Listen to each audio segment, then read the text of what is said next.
Bem-vindos ao segundo webinário aqui da Sky, Marketing Orientado a Dados. O que é marketing orientado a dados? É o uso de dados para melhorar resultados de marketing para a sua empresa. Esse webinário é um oferecimento do Espaço Jabuti, porque a vida não é só trabalho. Então aqui vocês vão poder achar uma série de workshops e treinamentos para o horário privado de vocês, para acalmar um pouquinho a mente e o espírito. Bem, qual é o nosso programa hoje? Essa palestra é uma palestra de 1h30 mais ou menos. Vocês podem fazer perguntas. Nós temos aqui o Marcelino que vai estar ajudando a gente. Então vocês podem enviar suas perguntas através das redes sociais. Ele vai estar vendo e vai estar passando para mim essas perguntas. Eu vou repetir a pergunta para que todo mundo possa escutar e vou tentar responder ela ao longo da palestra. Muito bem.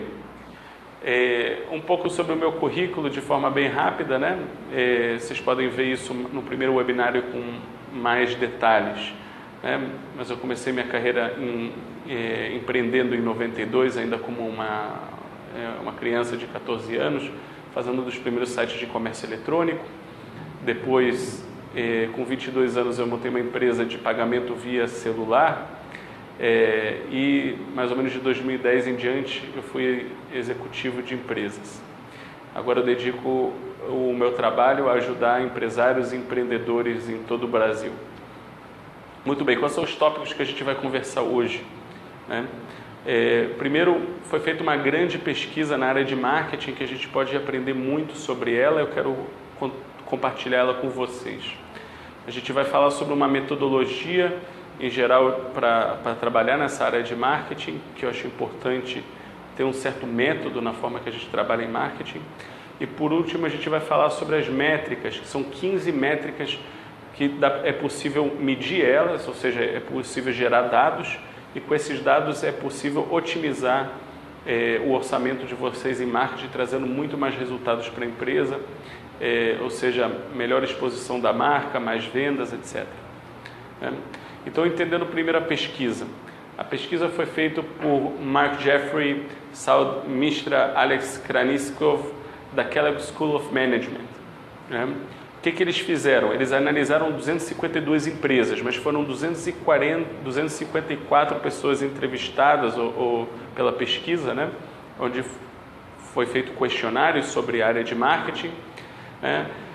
Essas eram empresas, em média, empresas grandes, empresas de 5 bilhões de dólares em média, né? A média de todas essas 252 empresas, com um orçamento médio de 222 milhões de dólares. Então, empresas grandes, em média, só que a gente consegue aprender bastante coisas que são úteis para empresas pequenas e médias, né? O orçamento total dessas empresas de marketing somado era 53 bilhões de dólares. O que a primeira coisa que se aprende de interessante nessa pesquisa, né? Quando as pessoas que foram entrevistadas durante essa pesquisa, né? Essas pessoas que participaram da pesquisa, eram quase todas ou presidentes de empresas ou vice-presidentes executivos de marketing, né? Ou pessoas que respondiam para o presidente executivo.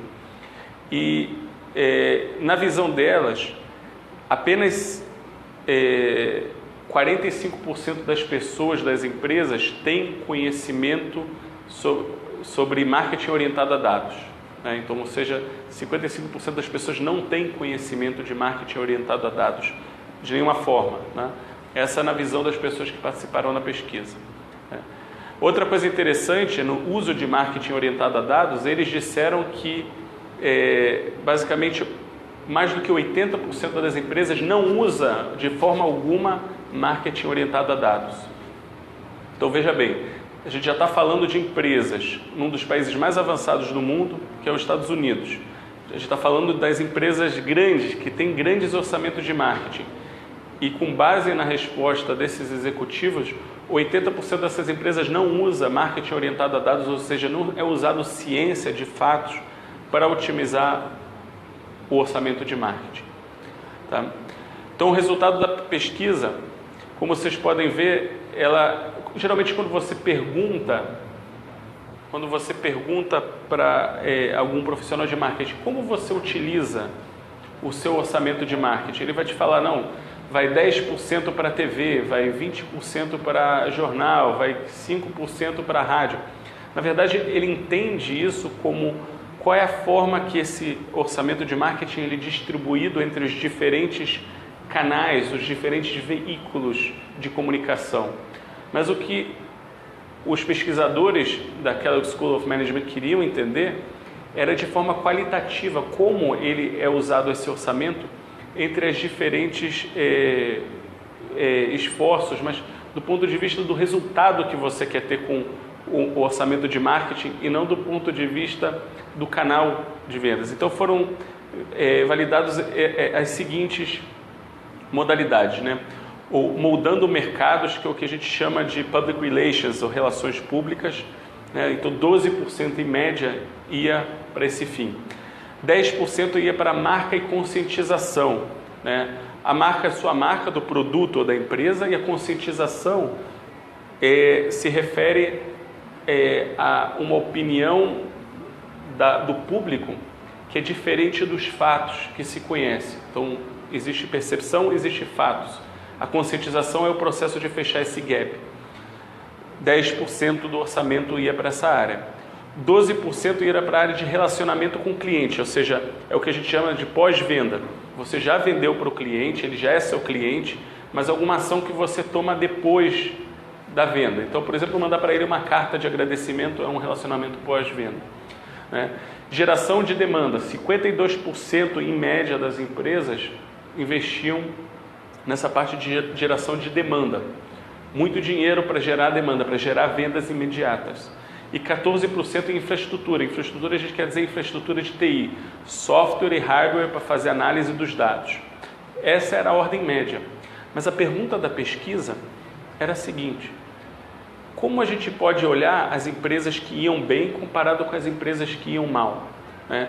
Vamos pegar o grupo dessas 252 empresas, vamos pegar os 20% delas que têm o melhor resultado financeiro, vamos pegar os 20% que têm o pior resultado financeiro e vamos olhar como elas estão usando o orçamento de marketing para ver se a gente pode aprender alguma coisa. E aqui o resultado: as piores empresas, né, investiam 14% em moldar mercados, ou seja, relações públicas, 7,5% em marca e conscientização e 11% em relacionamento com o cliente, 58% em geração de demanda e 10% em infraestrutura de TI, etc. Agora vamos ver as empresas boas e vamos tentar analisar a diferença.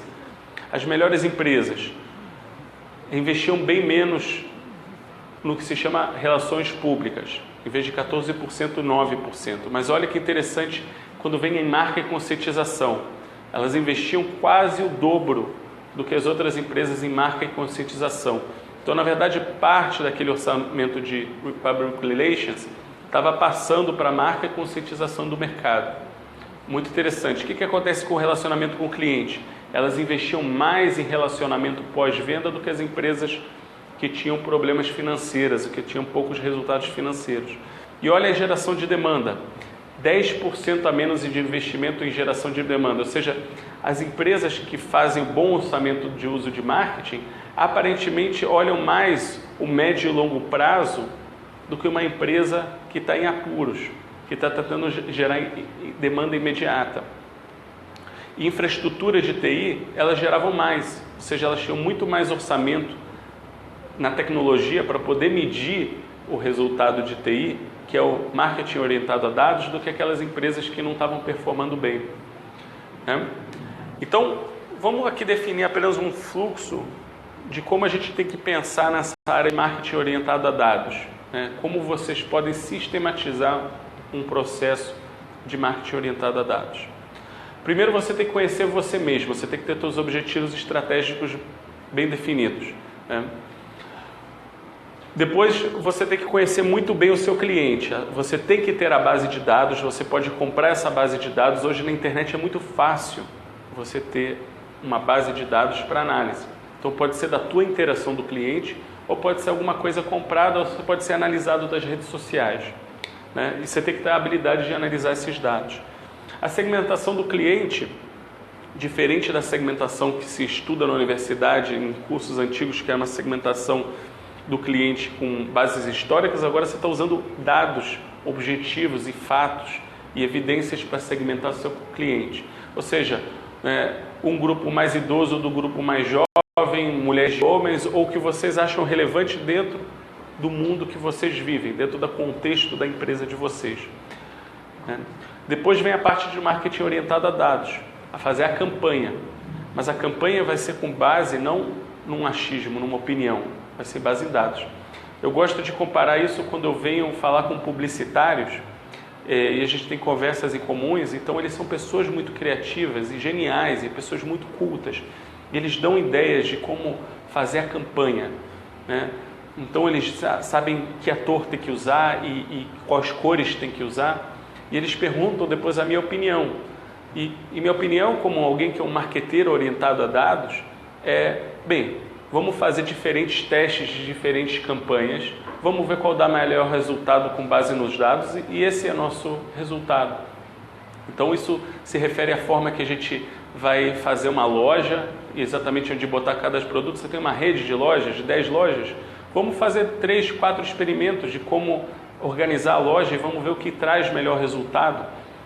Vamos fazer e guardar os dados e calcular os dados e manter informação para saber o que é melhor com base em evidências e não com base num achismo, numa opinião, mesmo que seja de um grande especialista, né?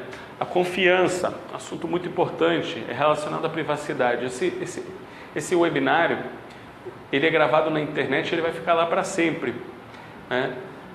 Mas o que pode mudar é a lei, a forma que a privacidade e as leis sobre privacidade estão sendo feitas. Então você tem que tomar muito cuidado com as leis que são de outros países, quando você está fazendo marketing para o exterior, com o estado específico que você está, ou mesmo a cidade, né? Hoje, todo paulista, quando ele vai, ele é perguntado: você quer o CPF na nota? Mas não existe nenhuma regulamentação que diz o que acontece com esse CPF. Em tese, esse CPF é apenas para nota fiscal, é apenas para registro de uma transação fiscal. Mas não existe nenhuma regulamentação que diz o que acontece com esse CPF, se ele pode usar ele para saber quem é você, que você é um cliente que está retornando, ou se aquilo é só para fim do CPF na nota, ou se ele pode vender aquilo. Não se sabe, não tem regulamentação sobre isso. Mas você pode estar assistindo essa palestra quando isso já mudou. Então tem que ter muita atenção sempre às regras de privacidade. E por último, o que vai ser 90% dessa palestra, né? As métricas, é a forma de mensurar se está funcionando a campanha de marketing. Existe uma frase do Vale do Silício, que em inglês fail fast, fail often and fail forward. Fracasse rápido, fracasse regularmente e fracasse para frente, ou seja, aprende dos teus erros. Esse é o conceito da marketing orientado a dados. Você deve aprender rápido, tentar errar rápido dos teus erros, ajustar, aprender e melhorar para frente. Eu quero explicar um pouquinho do que é marketing orientado a dados com base num exemplo. Tem essa rede de farmácias que, como ele fazia a campanha de marketing, pegava parte do orçamento, imprimia esses folhetos ou essas revistas que eram distribuídos para as casas das pessoas. Eles tinham uma base de dados da casa das pessoas e era distribuído. E um determinado dia começou a pressão, né, de diminuir o orçamento de marketing. E a pergunta era: mas como a gente vai reduzir o orçamento de marketing sem ter um impacto nas vendas? E a pergunta é: vamos usar os dados que você... A resposta é: vamos usar os dados que você tem para analisar eles, para ver o que a gente pode aprender. Então aqui a gente tem os dados demográficos dessa farmácia. E o que você analisa e descobre quando você verifica esses dados? Você descobre que as pessoas vêm na farmácia apenas um raio de 2 km. No caso dessa farmácia, desse caso específico, não significa que todas as farmácias vão funcionar assim. Você tem que analisar os seus dados do seu negócio. Mas o que foi descoberto é que ninguém vinha mais do que 2 km de distância de uma farmácia, ninguém vinha naquela farmácia. Então, todas aquelas pessoas que estavam mais do que 2 quilômetros de raio de cada farmácia, na verdade nunca vinham visitar elas. Só que elas recebiam folhetos. Era parte do orçamento de marketing sendo gastado sem fins algum, sem ter nenhum retorno sobre o marketing. Aquilo era jogado fora. Ou seja, foi possível você tirar parte do orçamento de marketing sem diminuir vendas, mas agora você tem um orçamento sobrando, você pode reinvestir ele em algo que sim traz retorno. Esse é o poder do marketing orientado a dados. E esse foi um caso de sucesso numa rede de farmácias. Então, em geral, o que a gente vai falar hoje? A gente vai falar das métricas, da forma de mensurar marketing para você poder otimizar suas campanhas. Então, a gente tem as métricas básicas, 5 métricas básicas de mensurar resultados em marketing. Essas são as regras que envolvem marca e conscientização, né? O test drive, abandono de clientes, acho que o próprio nome já diz o que ele é, satisfação do cliente e taxa de sucesso. Depois a gente vai passar para os parâmetros, para as métricas de marketing que falam sobre o financeiro, o ROMI. ROMI é Return on Marketing Investment, o retorno sobre investimento de marketing. Muito bem, aqui a gente tem a lucratividade, como todos conhecem, algo bem simples. O VPL, que é valor presente líquido, ou em inglês, Net Present Value. O TIR, que é taxa interna de retorno, ou em inglês, Internal Rate of Return. Payback, tá? Então isso finaliza o ROMI, o Return on Marketing Investment. A gente vai aprender como cada um desses a gente analisa para saber se nossa campanha está indo bem ou mal ou pode ser melhorada. Depois a gente vai fazer da avaliação do cliente, que é o valor total do cliente. Esse é a métrica mais importante de todas. Depois a gente quer falar da era da internet, né? Então, cliques que trazem valor. A gente vai ter aqui o CPC, Cost per Click, o TCR, que é Transactional Conversion Rate, que é quanto das pessoas que entram no site de vocês compram o produto que vocês estão vendendo, o serviço. O Return on Ad, qual é a taxa de retorno sobre a campanha que vocês estão tendo. E Bounce Rate, que é a taxa de rejeição. Esses são, junto com o engajamento, o que está acontecendo nas redes sociais, fecha nossas 15 métricas de marketing. Então a gente vai começar agora falando dessas 5 primeiros. Marca e conscientização, test drive, abandono, satisfação do cliente e taxa de sucesso. Vamos começar. Marca e conscientização. Então, vamos começar com um estudo de caso. Um caso que aconteceu com a Philips Nivea. Um grande problema que você tem em geral nessa área de homens que se barbear, tecnologias para o homem se barbear, né? Você tem as navalhas, você tem as máquinas. A percepção, se você perguntar 100 pessoas de forma aleatória, é que a navalha funciona muito melhor do que as máquinas para se barbear. Isso pode ser resultado de um excelente marketing que faz a Gillette. Acontece que quando você pega 100 pessoas que usaram de forma aleatória uma navalha ou uma máquina de barbear e pede para pessoas de forma aleatória verificarem e decidirem se essa pessoa se barbeou com uma navalha ou com uma máquina, essas pessoas não são capazes de descobrir a diferença, ou seja, não tem diferença entre o uso de navalha ou entre o uso de máquina, mas o que existe é uma percepção que a navalha funciona muito melhor do que uma máquina. Essa é a percepção. Então, o problema da Philips era um problema de percepção, né? Se menos pessoas percebem que uma máquina é equivalente a uma navalha, então você tem menos pessoas que estão dispostas a comprar o seu produto. O objetivo dela era mudar a consciência, a conscientização do público, né? Então ela fez uma grande campanha mostrando um robô futurista que testava a pessoa e o robô falava que, como se fosse alguma coisa científica, que de fato aquilo lá está melhor do que uma navalha ou está tão bom quanto, né? Então eles de fato conseguiram mudar a percepção das pessoas, e no momento que você muda a percepção das pessoas é como se você estivesse ampliando o mercado. Se antes 20% das pessoas achavam que uma navalha é equivalente uma máquina e você consegue mudar isso para 90% ou para 100%, você acabou de quintuplicar o teu mercado. Então, essa é o objetivo. Aqui a gente tem um outro exemplo da empresa chamada ICBus, é uma empresa ICBus, né? Uma empresa que vende ônibus escolares. E eles estavam no auge da crise de 2008, ou seja, não adiantava ficar tentando investir orçamento de marketing para vender mais, porque não ia vender mais ônibus, porque estava todo mundo cortando orçamento. Então o que eles fizeram com o orçamento de marketing? Eles fizeram uma competição entre os colégios para descobrir qual era o colégio mais verde.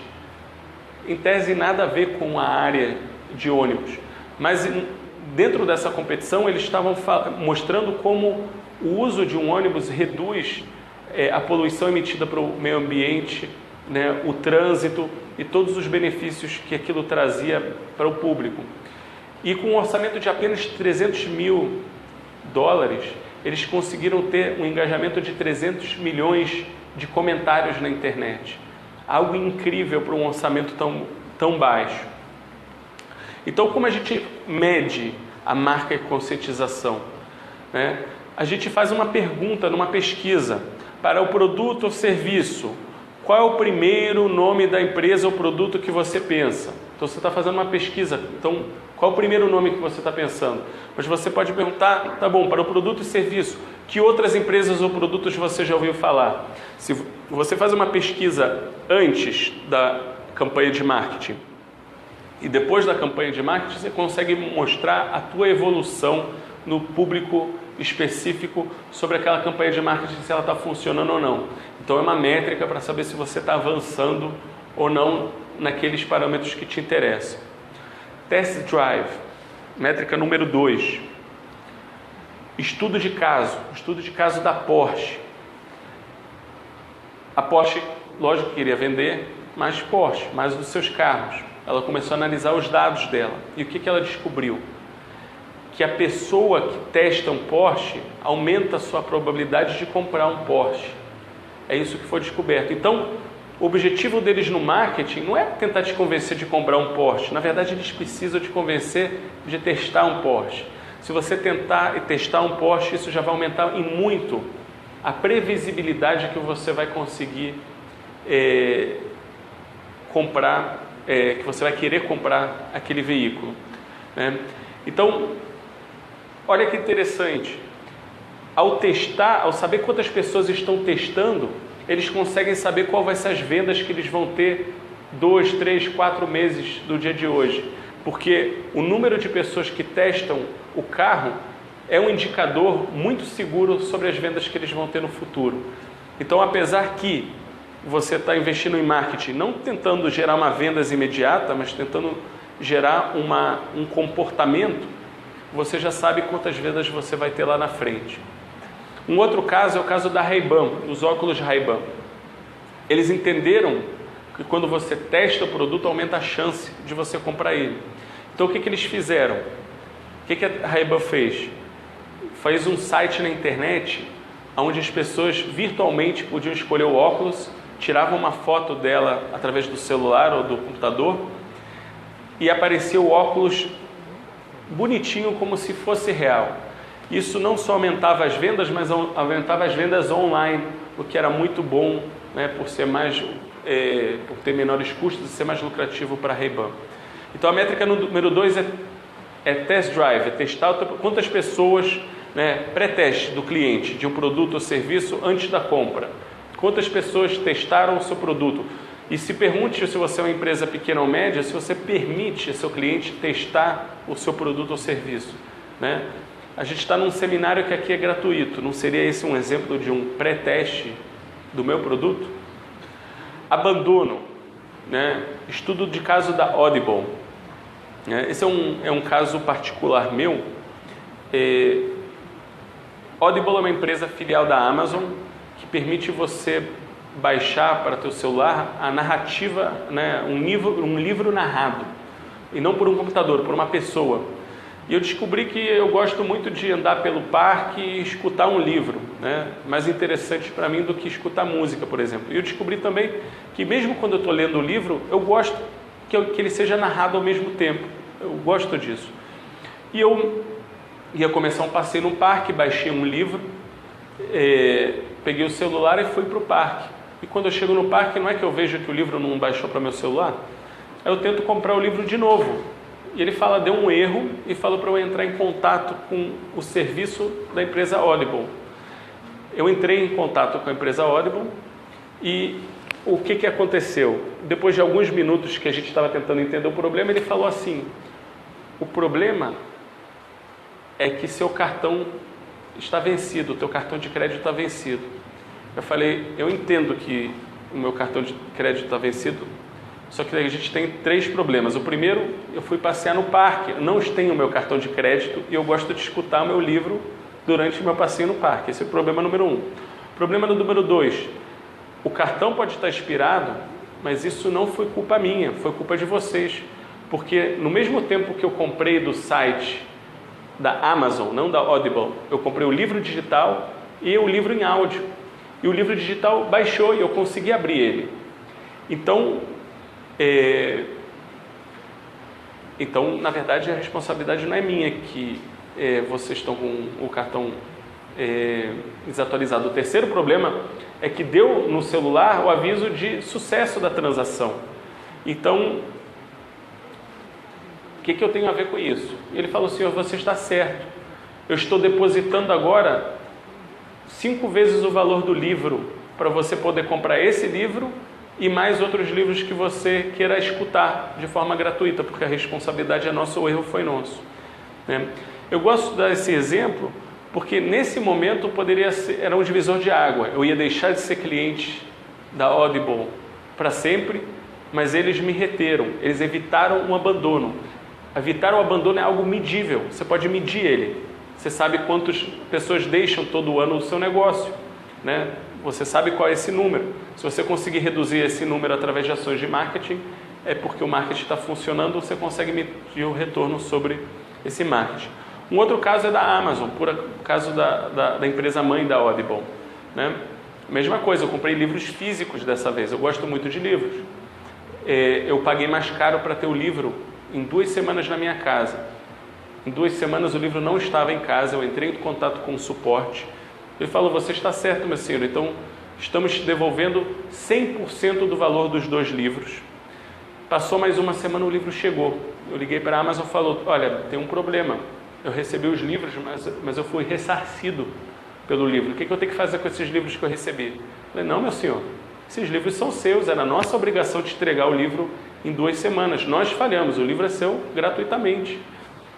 Agora, eu tentei comprar tinta para a impressora pela Mercado Livre. Paguei mais caro para ter a tinta mais rápido. A tinta não chegou no dia. Eu tentei entrar no site da Mercado Livre e não tinha nenhuma forma de se contatar com eles. Apenas tinha avisos na internet que a Mercado Livre não deixa nenhum canal de contato, né? Eu tentei entrar na Reclame Aqui para reclamar da atitude do Mercado Livre e recebi um recado que esta empresa ignora o que é escrito na Reclame Aqui sobre eles.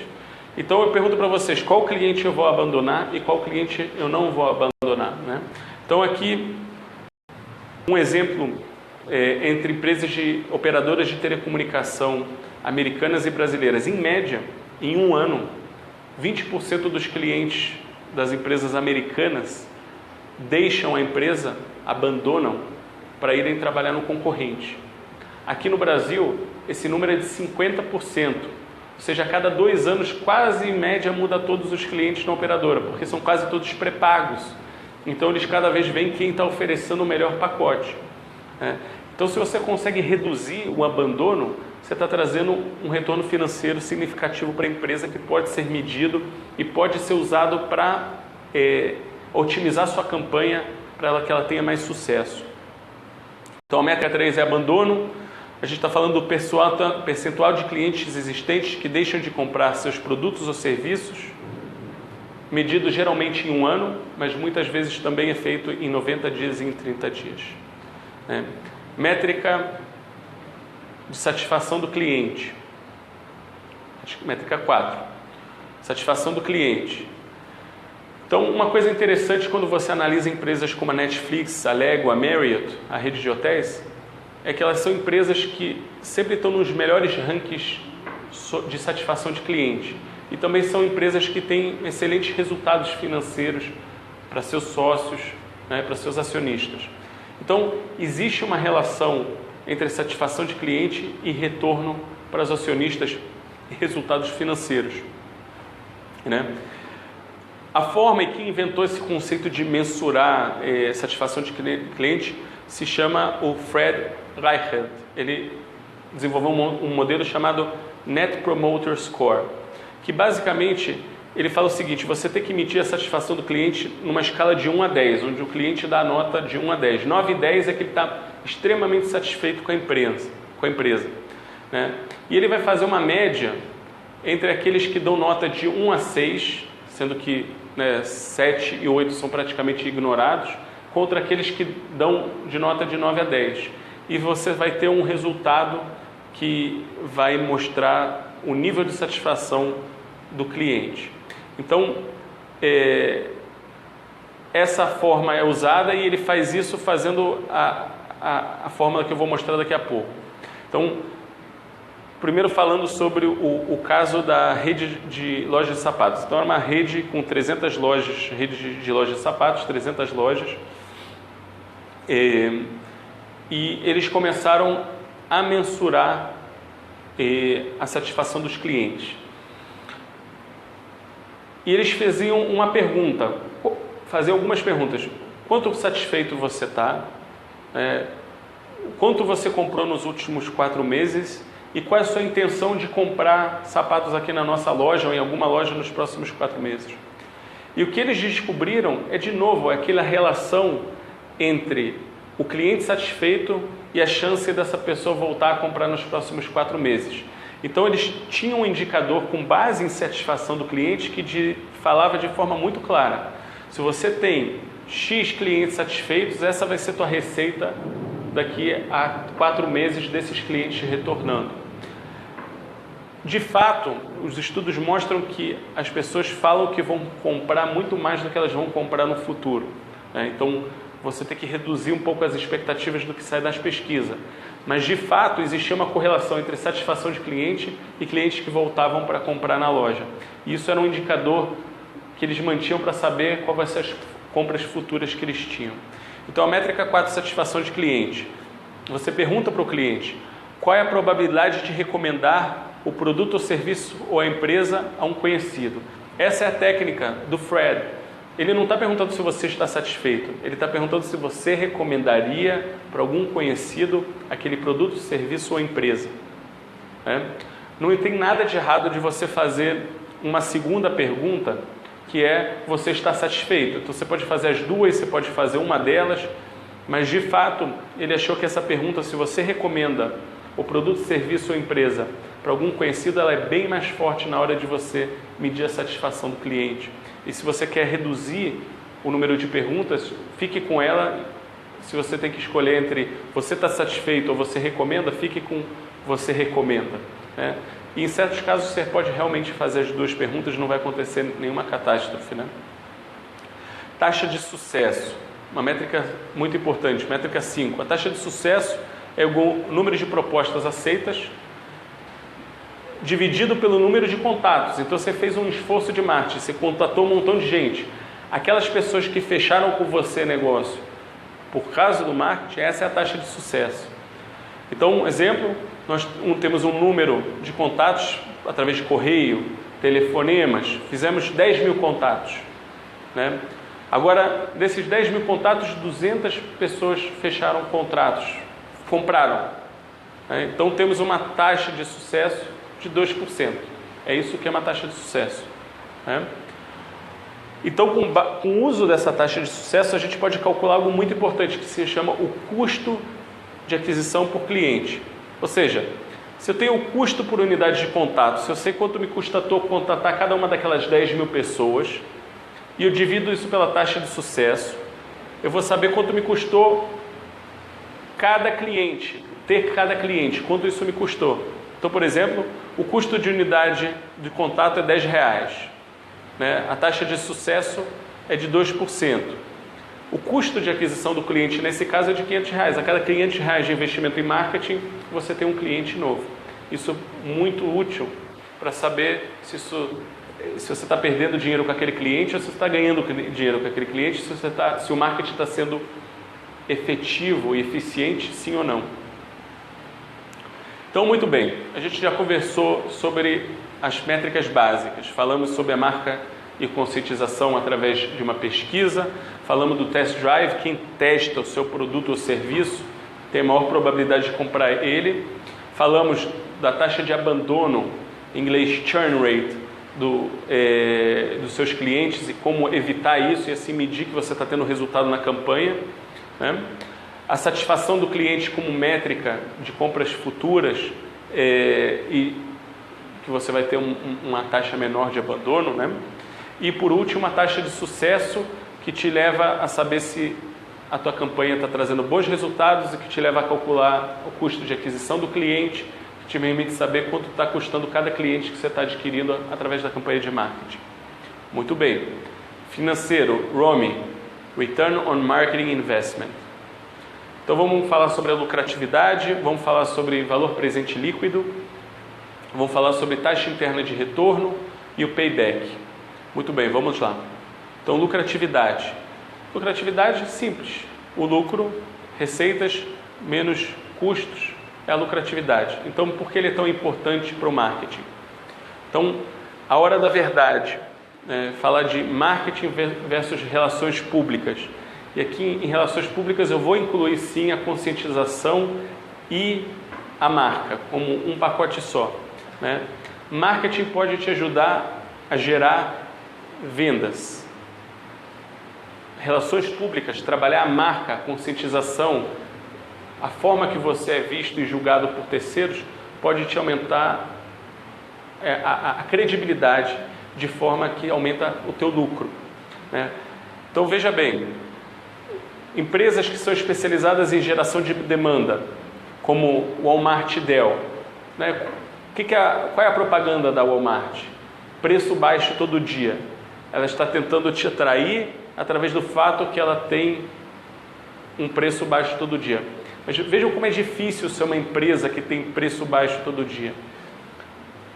O Walmart é uma empresa que vende quase $500 bilhão por ano. Eles têm um poder de barganho absurdo.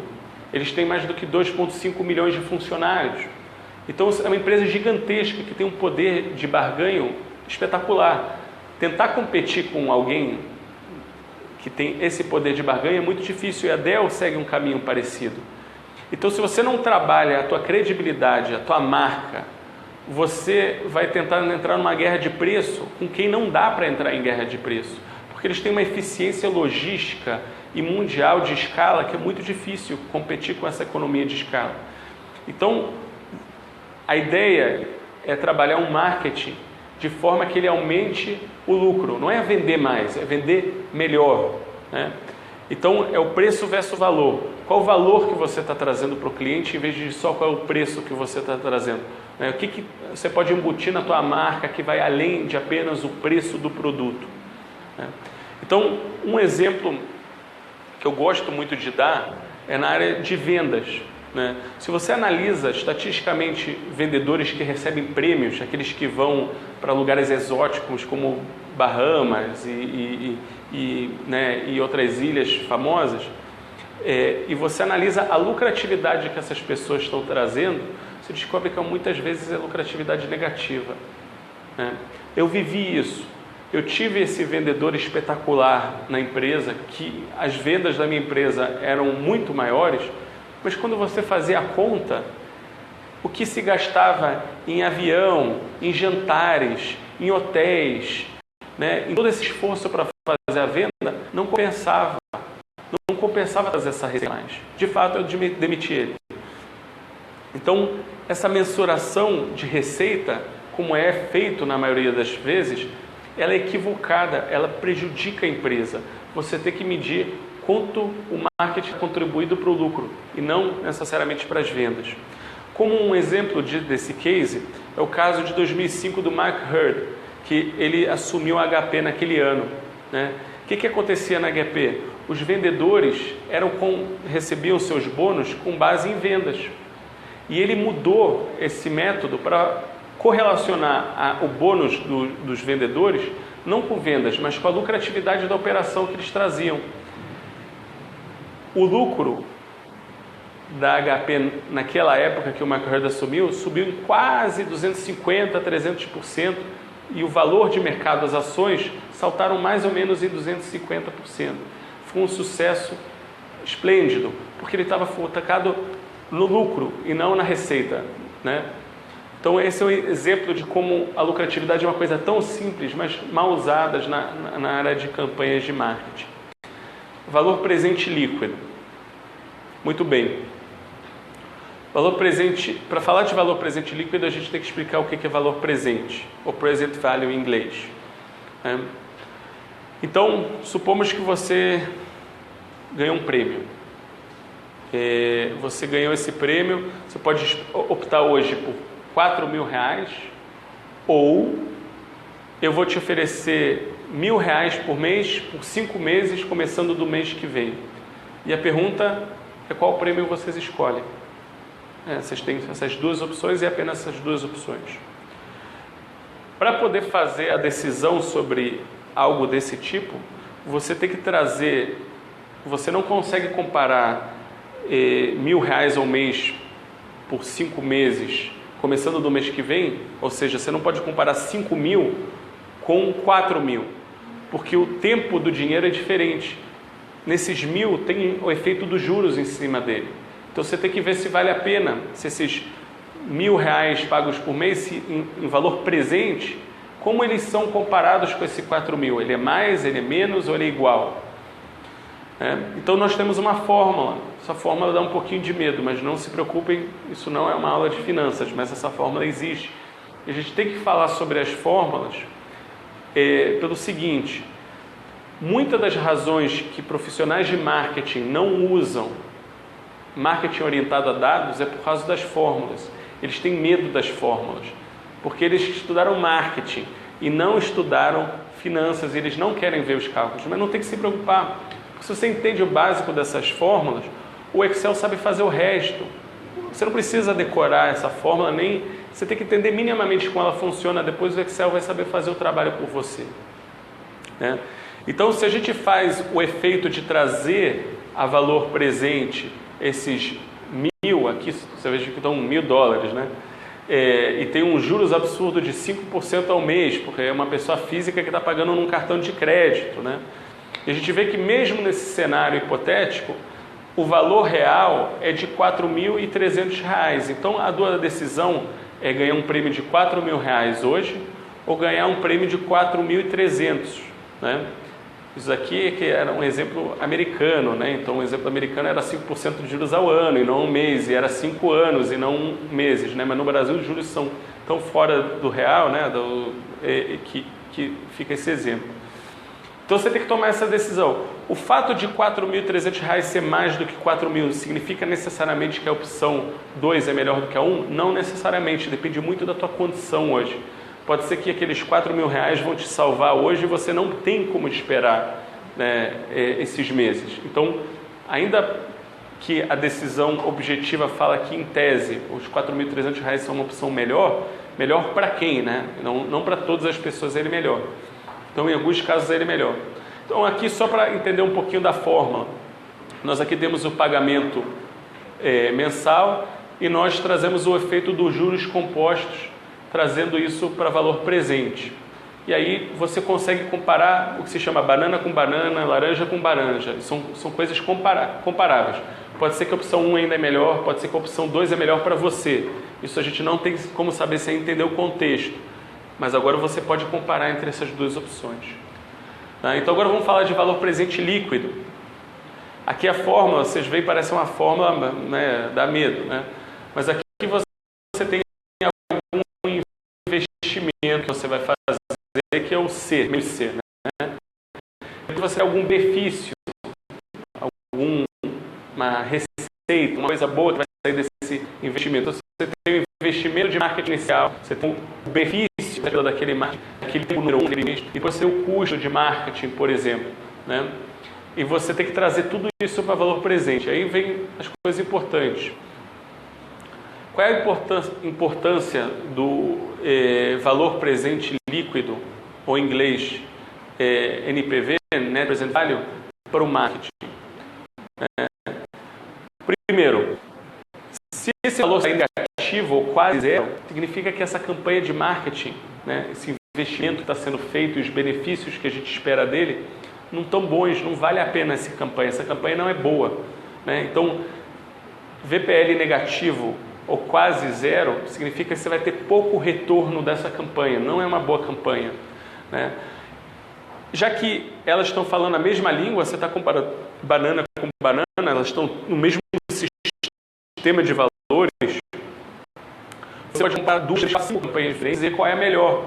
Então, te permite a comparação. Então, usar esse modelo financeiro, ele te permite saber qual é, das campanhas que você analisou, qual é a melhor para você, em termos financeiros, né?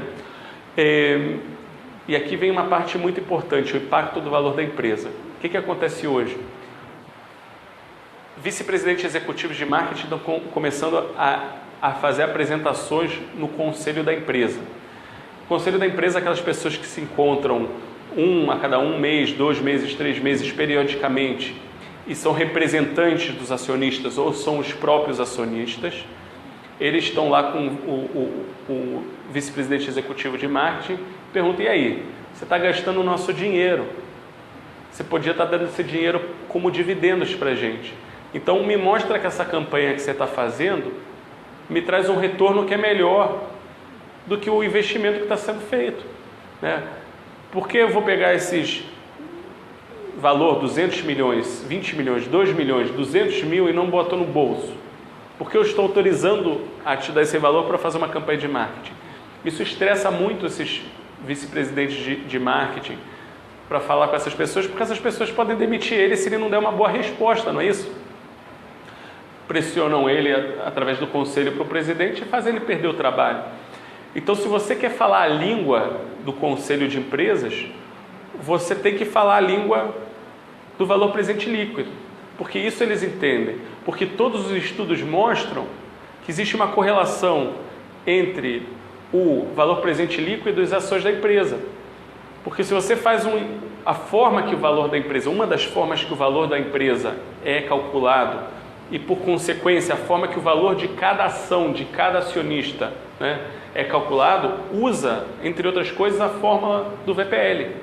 Então, se você calcula com o VPL o benefício que uma campanha vai trazer para a empresa, você consegue fazer disso a correlação de quanto as ações vão subir. Isso interessa muito os acionistas, isso pode ser a ferramenta para convencer eles de autorizar uma determinada estratégia de marketing e de dar uma oportunidade para você se manter no seu trabalho.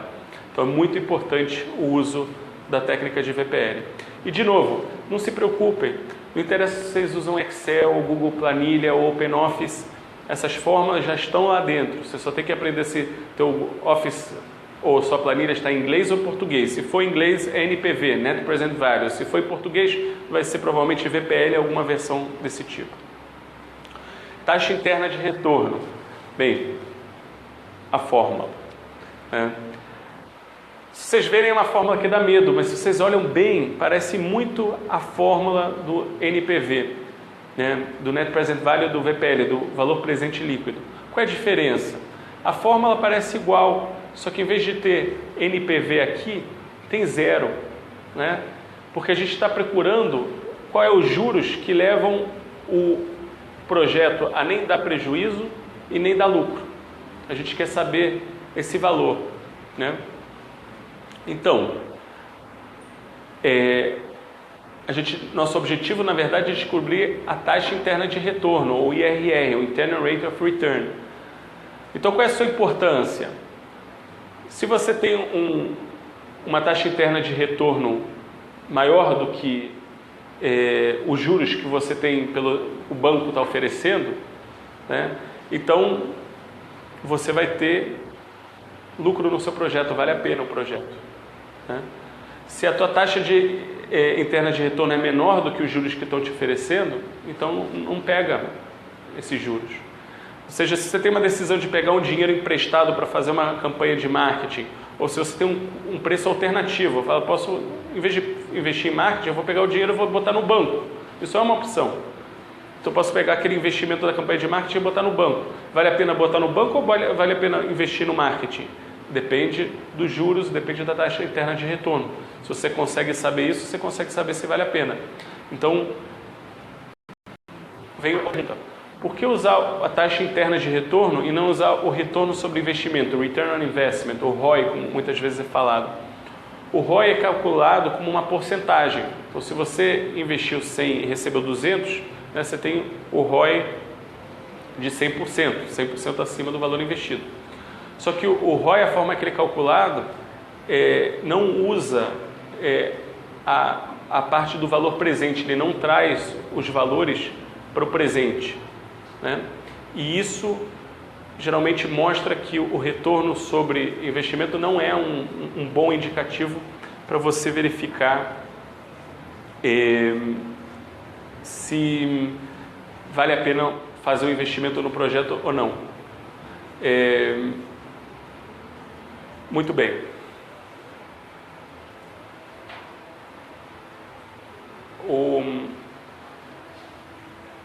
De novo, taxa de interna de retorno e as planilhas. Vocês têm esse cálculo dentro do Excel, dentro das planilhas. Não precisa se preocupar com a fórmula, mas tem que entender qual é o objetivo. Você tem que saber analisar a taxa interna de retorno e calcular ela com juros alternativos que você tem para saber se aquela campanha vale a pena sim ou não. Payback. Payback é muito simples. Aqui a gente vai pegar o que foi investido, né? Se a gente olhou a forma anterior, aqui você tem o benefício que você está tendo de receita e o que você está tendo de custo da campanha. Então a gente vai fazer um menos outro. A gente vai fazer o valor acumulado de investimentos e de receitas. No começo você investiu, então no começo ele é negativo. Conforme você vai entrando na linha do tempo, vai ver receita, o resultado da campanha de marketing. Quando você está no zero, né, você vê na verdade o tempo. Você fala, olha, o meu payback é em 2 anos, em 1 ano, em 6 meses, em 3 anos. Uma forma de medir quando você passa do negativo para o positivo, em termos de receita menos despesas acumuladas, né? Então é uma forma de você saber se você tem paciência, se você quer esperar aquilo, se você mede o payback ao longo do tempo, se você mede o payback dos teus projetos ao longo do tempo, você está sabendo se você está melhorando na sua campanha ou está piorando. Então, se você fez a campanha de marketing, fez por 3 meses, depois mais 3 meses, depois mais 3 meses, você vai medindo o payback e os ajustes que você está fazendo estão melhorando, você deveria ver um payback mais rápido, é o fluxo de caixa acumulado. Então, a gente falou do básico, falamos de marketização, fazer a pesquisa, do test drive, quem usa seu produto de forma gratuita, testa ele, o abandono, diminuir a taxa de abandono,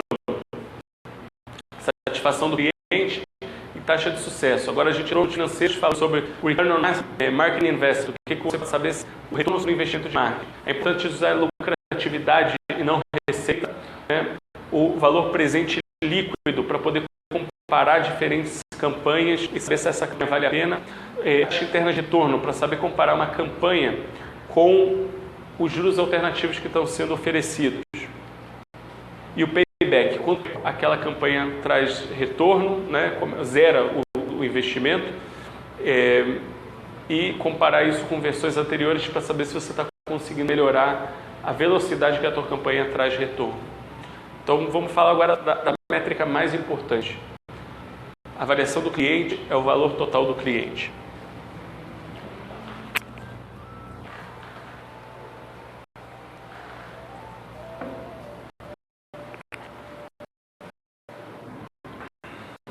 Muito bem. 10, valor total do cliente. Uma forma maravilhosa, não se assustem. Se basicamente a gente olha isso daqui, o AC é o Acquisition Cost, é o custo de aquisição do cliente. É o que a gente aprendeu na métrica de taxa de sucesso, calcular quanto custa conseguir cada cliente.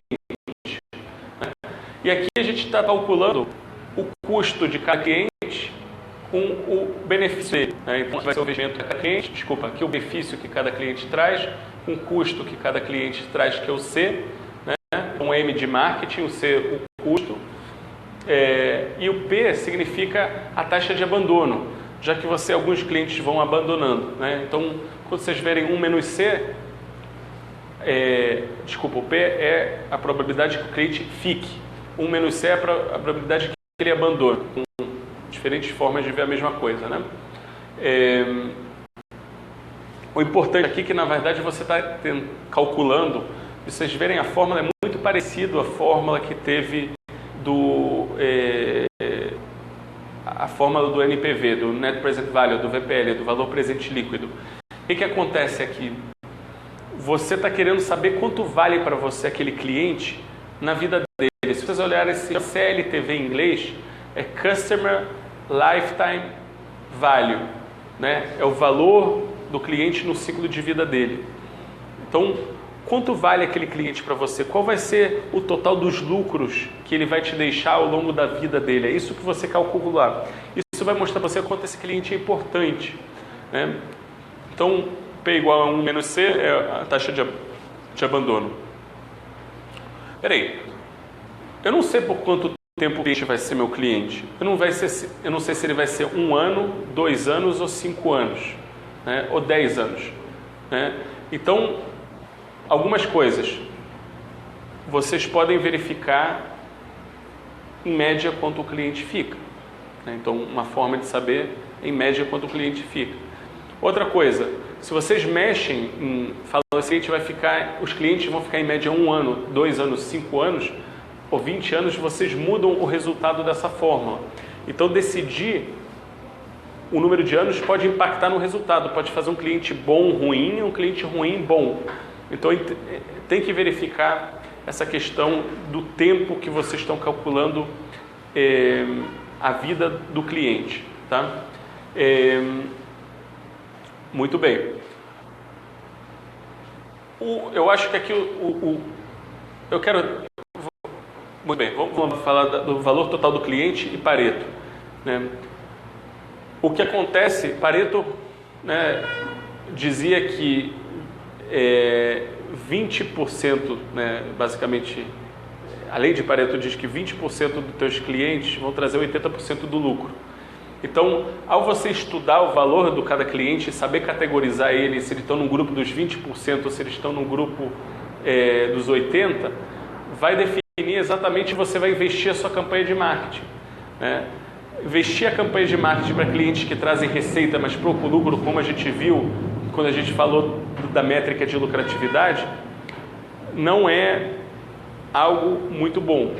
Então você tem que descobrir como são esses clientes bons através dessa forma, através do valor total do cliente, para poder saber como fazer a sua campanha, para quem fazer a sua campanha e descobrir a identidade deles, né?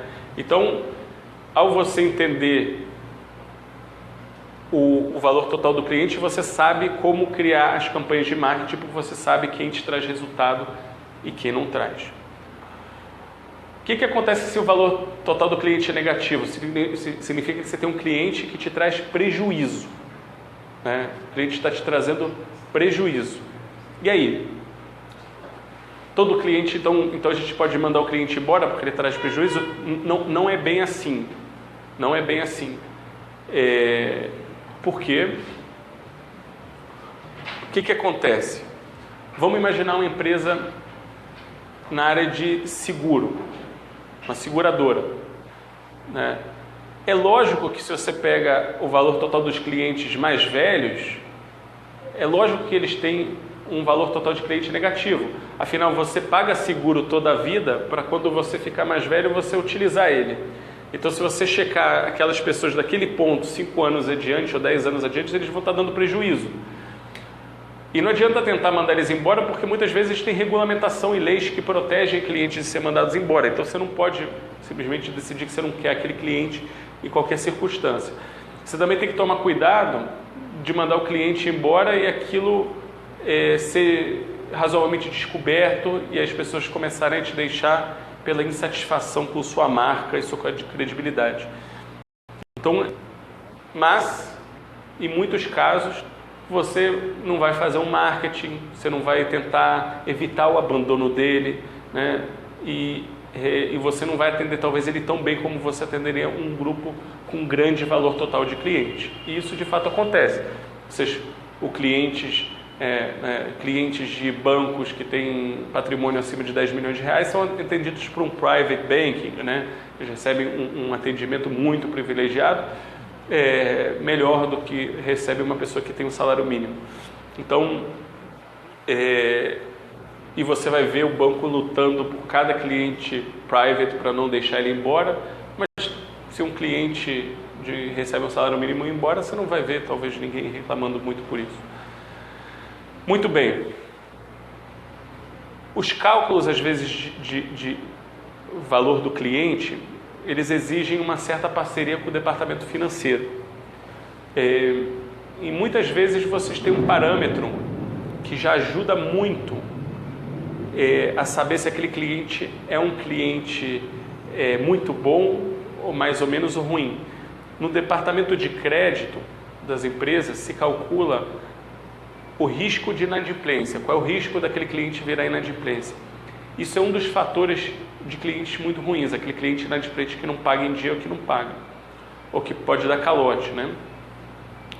Então, ao obter essa informação, você tem uma informação muito interessante para o marketing trabalhar sobre sua campanha. A rentabilidade de curto prazo e longo prazo. O que acontece? Às vezes você tem clientes, se você pensa um cliente que é idoso num seguro, ele é um cliente muito leal, né? Ele já está há muito tempo contribuindo.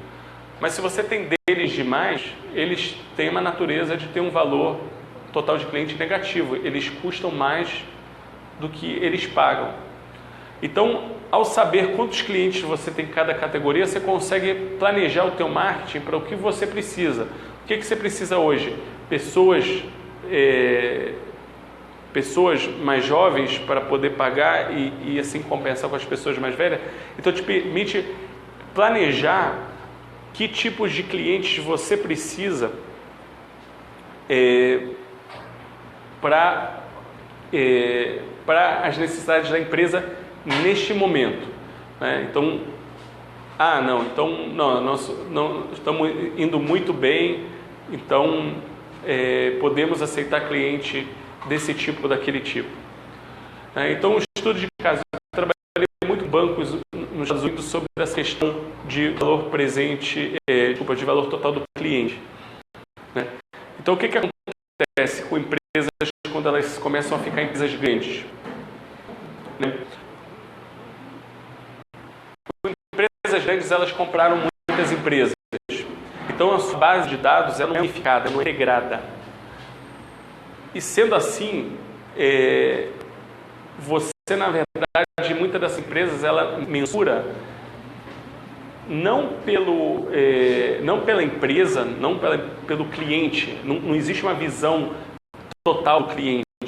Existe uma visão sobre o determinado produto que está sendo vendido. Então, eu estou vendendo investimentos em CDB. Muito bem, você sabe que você está vendendo investimento em CDB, mas você não consegue ver o cliente como um CPF, um CNPJ. E cada produto, na verdade, veio de outra empresa que foi sendo adquirida e no final você não consegue saber qual é o valor total do cliente. Você consegue saber no contexto de um produto. Então, às vezes uma empresa ela atende mal um cliente porque ela tem um valor total de cliente negativo, mas ela não consegue ver o impacto na tua cadeia e fala, não, mas esse cliente é maravilhoso. É que aqui ele é pessoa física, e a gente via isso muito. Ele é pessoa física e ele tem contas em outros bancos, e aqui ele é uma conta pequena, então ele parece ser um mau cliente. Mas, olha, cruza isso e você vai ver que ele é dono de uma empresa, e que nessa empresa ele tem milhões. E se você trata ele mal aqui, você vai perder a empresa lá. Então, você conseguir unificar essas informações para ter uma visibilidade integral do cliente, do todo o potencial dele, ele permite que você não tente tirar clientes bons da tua carteira ele te permite ver qual é o valor total do cliente, ele permite ver o que você ainda pode vender para ele. Ele te permite ver que você ainda pode vender. Peraí. Ele oferece para ele alguma coisa. Você tem investimentos, ele tem só 1% da carteira dele em investimento. Vamos aumentar isso para 10%, o que se chama upsell. Vender mais de alguma coisa que ele já tem. Ou cross-sell, vamos vender de outros produtos que a gente já tem. Poxa, é um cliente muito... Ele é um cliente negativo, mas ele pode virar muito rentável se a gente começar a vender para ele os outros produtos que a gente tem. Tá? Então, a visão do valor total do cliente ela é fundamental para se definirem estratégias de marketing. Eu trabalhei muito nisso num caso de bancos e seguradoras e empresas de telecom. Aqui é um caso de estudo da Best Buy, uma empresa americana, acho que é paralela ao que seria Ponto Frio aqui no Brasil, né? É o Casas Bahia. Vende produtos eletrônicos, TV, etc. Bem, ela tinha uma política que você podia devolver um produto mesmo depois do prazo permitido no Código de Defesa do Consumidor e receber 100% do dinheiro de volta. E para vocês verem que malandro não existe só nos Estados Unidos, o que as pessoas faziam? Devolviam o produto depois do prazo, o produto era revendido com 20% de desconto e aquela mesma pessoa comprava aquele produto com 20% de desconto. E quando eles analisaram os dados, foi aí que eles descobriram que eram as mesmas pessoas, porque não dava para saber. Então a análise dos dados foi fundamental para descobrir um problema que estava tendo na operação. O que eles fizeram? Bem, primeiramente eles descobriram através dos dados quais são as lojas que isso não acontecia. E os produtos, quando devolvidos, eram transferidos para essas lojas, de tal forma que aquela fraude deixava de acontecer. E eles começaram em determinado momento cobrar 15% na devolução dos produtos acima da data defendida pelo Código de Defesa do Consumidor. Então, mais uma vez, a análise dos dados dos clientes e do valor total do cliente trabalhando para a empresa. Muito bem, falamos do básico, falamos de marca e conscientização, e test drive, abandono e satisfação do cliente, taxa de sucesso, falamos do retorno sobre investimento, então da lucratividade, não usem apenas receita, VPL, tragam para valor presente investimentos ao longo do tempo, comparem diferentes campanhas, escolham a melhor alternativa. Taxa interna de retorno, façam avaliação de juros para saber que vocês estão fazendo um bom investimento, de repente vale a pena deixar o dinheiro no banco. E o payback quando aquilo está trazendo retorno. E depois a gente falou da métrica mais importante de todas, que é o valor total do cliente. Espero que ficou claro porque ela é a mais importante. Muito bem. Agora vamos para o mundo da internet. Então vamos falar aqui sobre custo por clique, transação, taxa de conversão de transações, retorno sobre campanha, bounce rate, que é rejeição do site de vocês, e o engajamento das pessoas nas redes sociais. Vamos começar por custo por clique. Tá?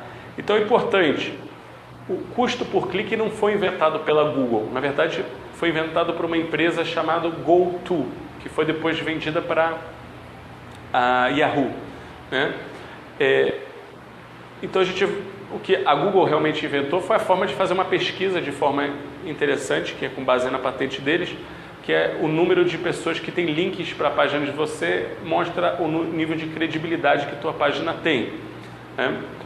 Então, o mundo, antigamente funcionava, o mundo publicitário comum funciona por custo por 1000 impressões.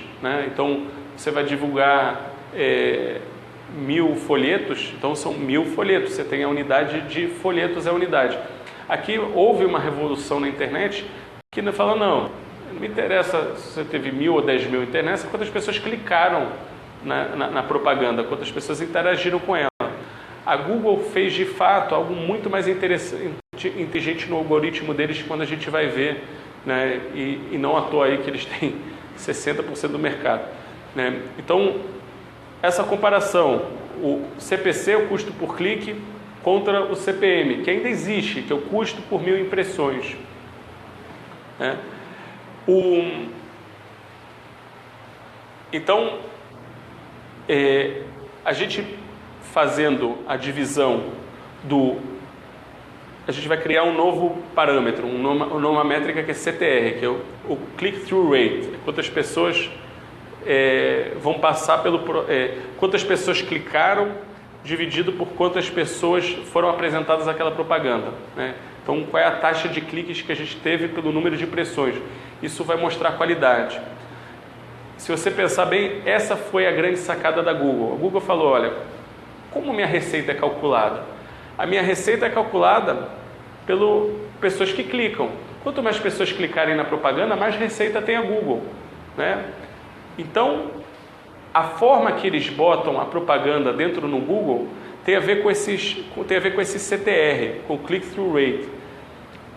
Se você é uma Coca-Cola e você tem um orçamento de marketing de 10 milhões e eu sou uma pessoa que tem um orçamento de marketing de 1000, já interessa a Google priorizar pela pessoa que tem um orçamento maior. Mas o orçamento maior sozinho não é o bastante. Tem que ter uma taxa de conversão alta. Então eles verificam quem são as pessoas que têm a maior taxa de conversão de impressões para cliques, vezes o orçamento deles, e aí eles priorizam essas pessoas. Então, quando você compra palavras-chave no Google, você pode estar comprando a mesma palavra que nem a minha, mas o algoritmo do Google vai ver qual propaganda tem a maior chance de ser clicada, e é aquela que vai aparecer antes. E isso foi a inovação do algoritmo da Google em termos de fazer o CPC, né?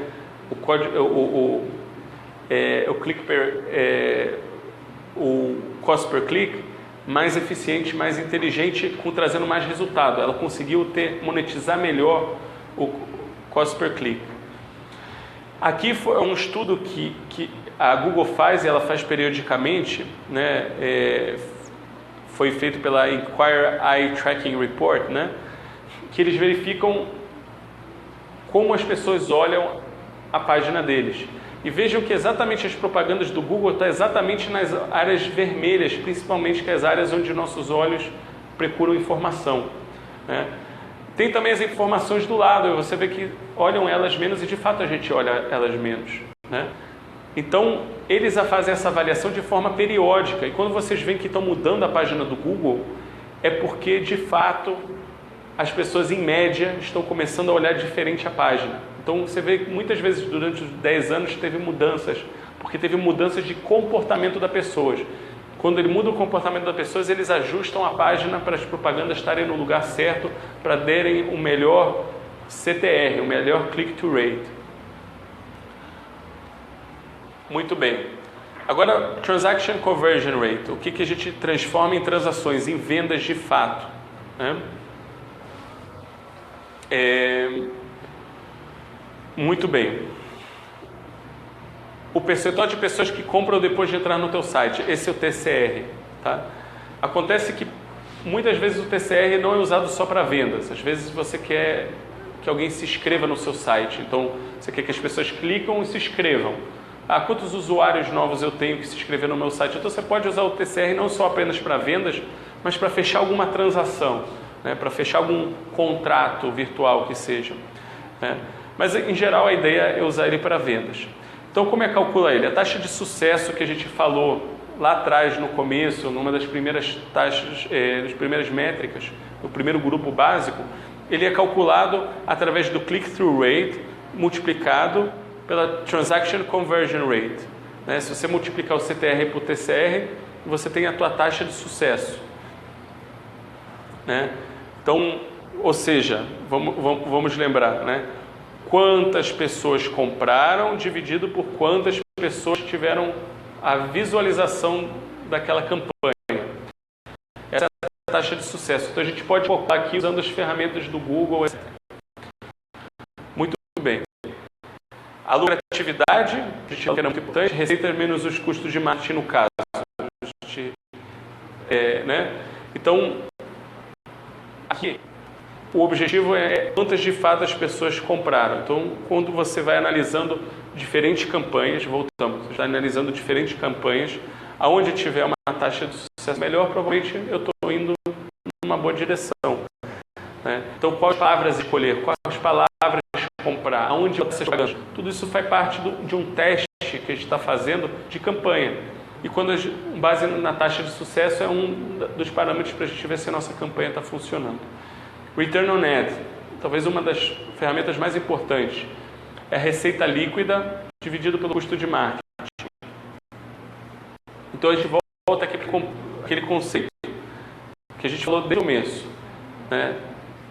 O fail fast, fail often, fail forward. R rápido, R frequentemente, mas R para frente, né? O Return on Ad é a forma que você tem de testar qual campanha está dando o melhor retorno sobre o melhor retorno da campanha, o melhor retorno sobre investimento de marketing, né? Então, monitore o Return on Ad de cada campanha. Teste novas hipóteses o tempo inteiro para descobrir qual campanha. De repente tem uma campanha que você não está vendo, então faça testes, né? Aqui não a gente vai tentar descobrir qual é a melhor campanha. Eu não sei te dizer exatamente qual vai ser as melhores palavras, e pode ser que as melhores palavras hoje não vão ser as melhores palavras amanhã. Então você está num processo de melhoria contínua da sua campanha, e você está medindo ela conforme ela vai tendo resultados, né? O objetivo é maximizar, trazer o melhor return on ad, o melhor retorno sobre campanha possível, né? Então, ao medir, você tem 5 campanhas em andamento, você medir 5 campanhas aqui está trazendo o melhor retorno sobre campanha, é aquela que você quer investir mais dinheiro. Então você vai tirando da campanha ruim e transferindo verba para a campanha boa que está trazendo maior taxa de sucesso. Bounce rate, ou a taxa de rejeição, né? Então, quantos clientes deixam o seu site nos primeiros 5 segundos? Poderia ser 10 segundos, né? Mas eu estou levando aqui 5 segundos, né? Então, por que isso é importante? Então, vamos supor que eu quero fazer uma campanha de um folder e eu quero fazer um marketing físico, não estou fazendo nem marketing pela internet. Mas aí o que eu faço? Eu vou botar nesse folder um endereço, o seu site.com.br/C123, o C é campanha número 123, Daniel Schneider. Aí vem para mim um material escrito o meu nome. Pô, material físico, mas eu quero ver, está dizendo que eu ganho algum desconto, uma promoção, um presente, um brinde se eu entrar nesse site. Eu vou e digito. Se eu for embora em 5 segundos, significa que o que tem de conteúdo nesse site não era relevante para mim. Mas aí eu tento a campanha 280. E a gente tenta com a Adriana Almeida de Oliveira, que é aqui do Espaço Jabuti. Eu vejo que não teve rejeição, ela ficou alguns minutos no site. Então, apesar que as campanhas têm objetivos semelhantes, espera aí, Daniel Schneider é empresário, é empreendedor.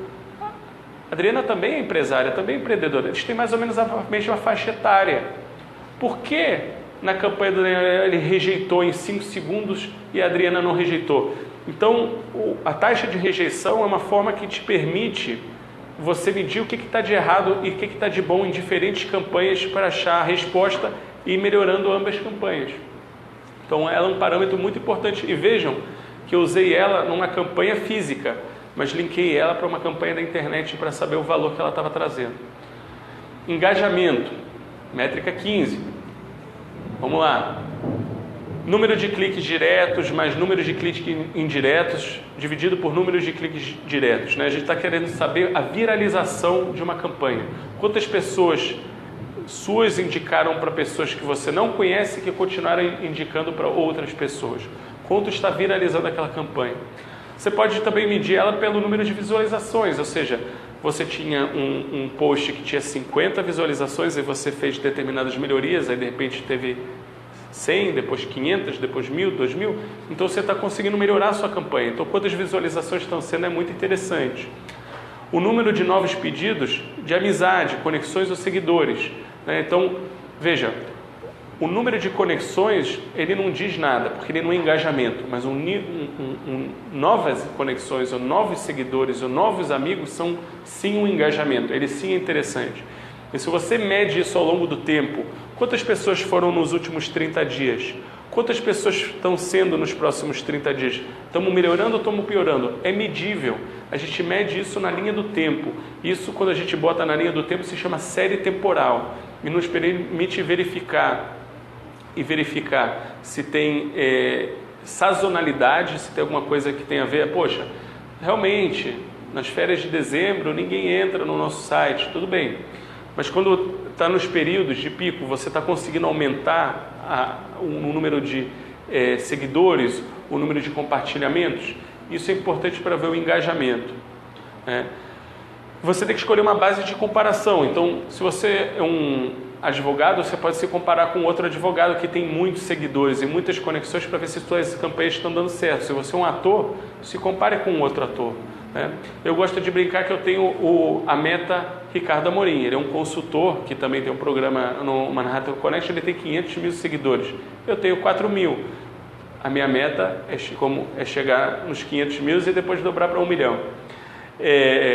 Então compare seus resultados, que você vai ver se você está fazendo alguma coisa certa ou errada. Você vai ver que você está escrevendo sobre temas que podem ser muito importantes, mas se as pessoas não foram conscientizadas, então elas não acreditam naquilo e aquilo não vai trazer engajamento e eventualmente não vai trazer vendas. Então você tem que estudar o engajamento das pessoas para trazer resultados.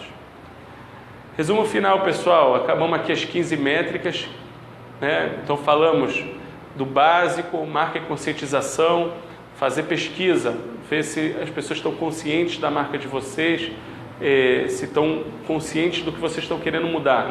Existe a percepção que ônibus tem menos poluição e reduz o tráfego? Sim ou não? O test drive, quantas pessoas testaram o seu produto? O abandono, como você reduz a taxa de abandono da sua empresa, vai impactar diretamente na lucratividade dela.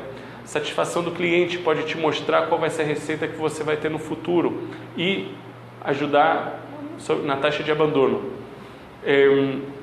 A taxa de sucesso e, por consequência, quanto custa cada unidade de marketing que é imprimida, qual é o retorno dela, quanto está te custando adquirir cada cliente pela campanha de marketing. Return on Marketing Investment, lucratividade e não receita, trazer para o valor presente para poder comparar alternativas. O taxa em torno de retorno, para você poder verificar juros e ver se está valendo a pena aquele investimento da campanha. O payback. Depois falamos da métrica mais importante, o valor total do cliente. E cliques que trazem valor, falamos do cost per click, o Transaction Conversion Rate, Return on Ad, muito importante para comparar campanhas, e o Bounce Rate, a taxa de rejeição que pode ser usada para verificar campanhas com propósitos com o mesmo objetivo, mas qual está dando o melhor resultado. E por último, o engajamento e como medir ele.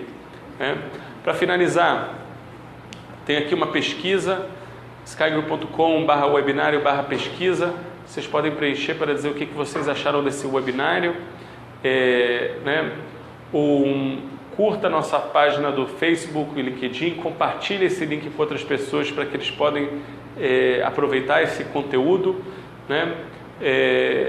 e não se esqueça que em março, e abril, e maio, todo mês a gente vai estar fazendo um outro seminário que nem esse, cada vez sobre outro tema ligado a empresas.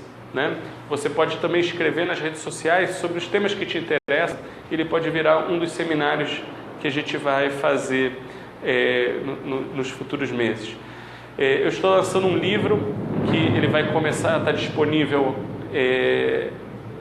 a partir dessa semana em financiamento coletivo no Kikante. Recomendo que vocês entrem, vejam sobre o livro.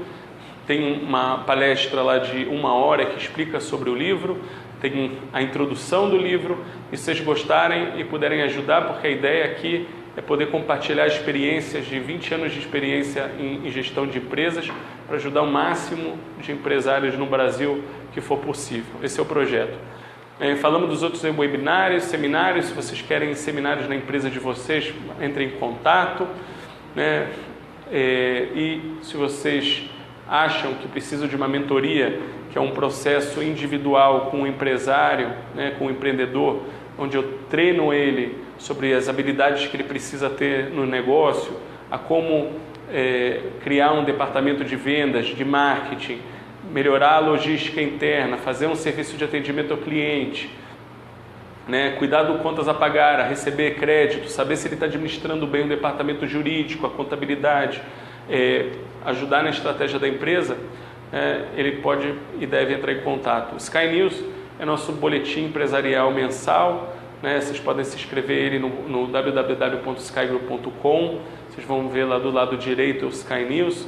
Ele tem muito conteúdo, mais do que 300 artigos e vídeos, entrevistas com empresários de sucesso, para que você tenha informação relevante para você e sua empresa. O programa Plano de Negócios é um programa de rádio meu, onde eu entrevisto empresários, empreendedores. Ele é semanal. Entrem em www.megabrasil.com.br para assistir o programa. E temos o congresso, 20º Congresso Mega Brasil de Comunicação, Inovação e Estratégias Corporativas, que acontece dia 23, 24 e 25 de maio, no Centro de Convenções Rebouças. Entrem em contato e vocês poderão ter um desconto aí de 20% na entrada do evento. Tá? Muito obrigado a todos aí que assistiram a gente e até mês que vem com mais um webinário. Muito obrigado.